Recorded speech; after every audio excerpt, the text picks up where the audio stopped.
Hi, everyone, and welcome to KREM 2 News at Noon. I'm Laura Papetti. It is good to see you today. Some parts of the inland Northwest woke up to a few inches of snow this morning. The snow fell mainly on Spokane South Hill. That's where we found quite a bit of it. A couple of inches was just enough to make roads a little bit slick out there, but also enough that we saw people out doing a little bit of this. Cross-country skiing this morning. While the South Hill got about 2 inches of snow, downtown Spokane basically only got rain.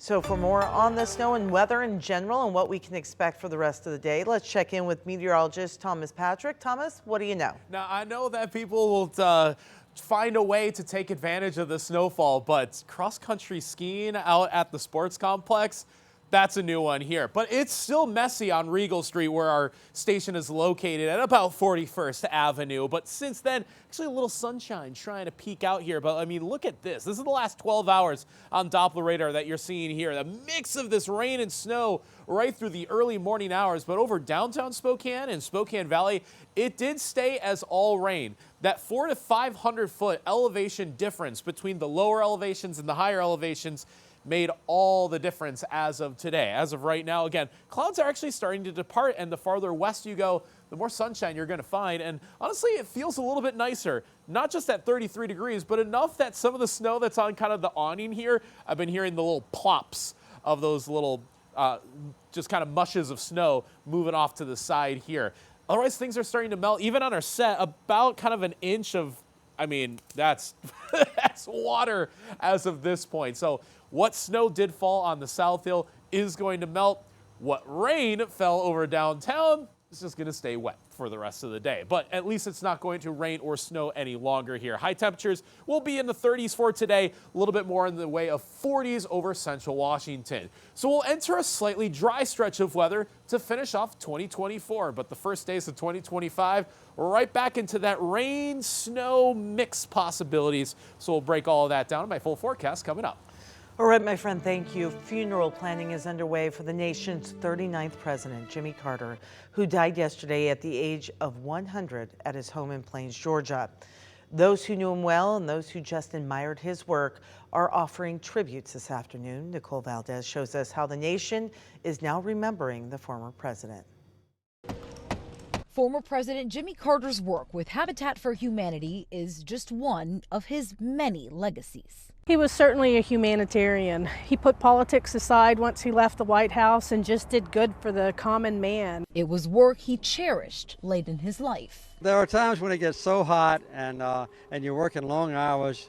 You know, at my age, I'm 83 years old, I get a little bit dizzy, so I just sit down for a while and drink some more, pick up juice or water or something like that. The American flag was lowered to half staff at the Capitol building and the White House, where Carter was fondly remembered. Our biggest memories was he was a president from the United States Navy.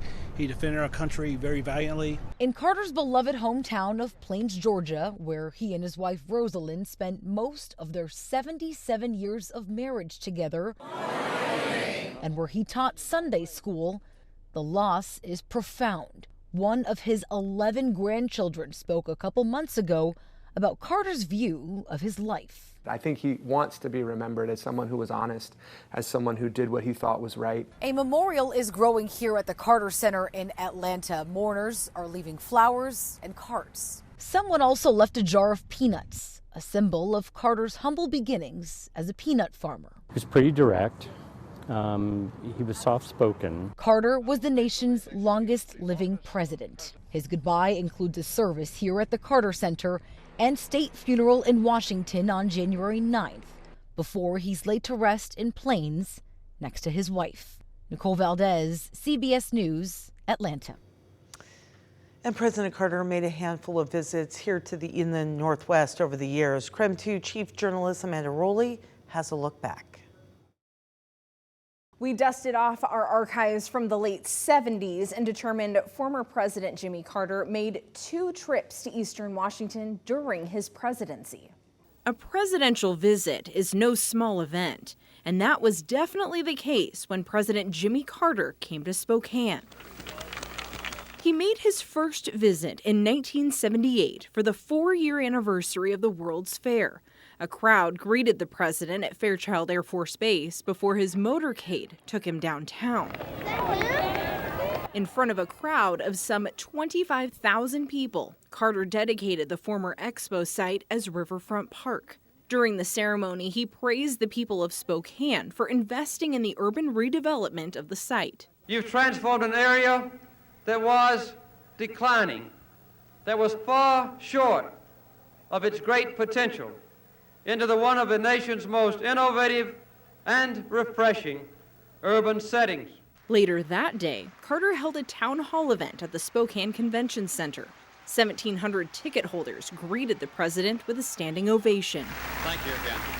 2 years later, Mount St. Helens blew. This prompted Carter's second visit to Eastern Washington.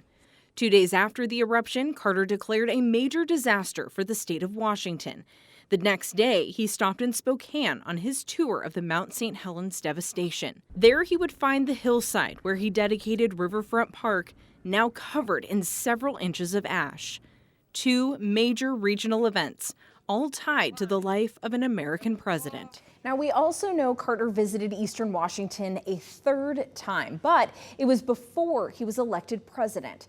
During his speech at Riverfront Park back in 1978, he recalled visiting Expo 74 in Spokane as governor of Georgia. He remembered being thrilled by the beauty of the Spokane River. Amanda Rowley, KREM 2 News. Join us on KREM 2 Plus right after the news at noon for a half-hour special remembering the life of President Jimmy Carter.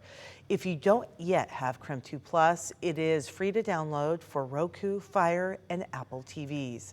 Join us again at 12:30 on KREM 2 Plus.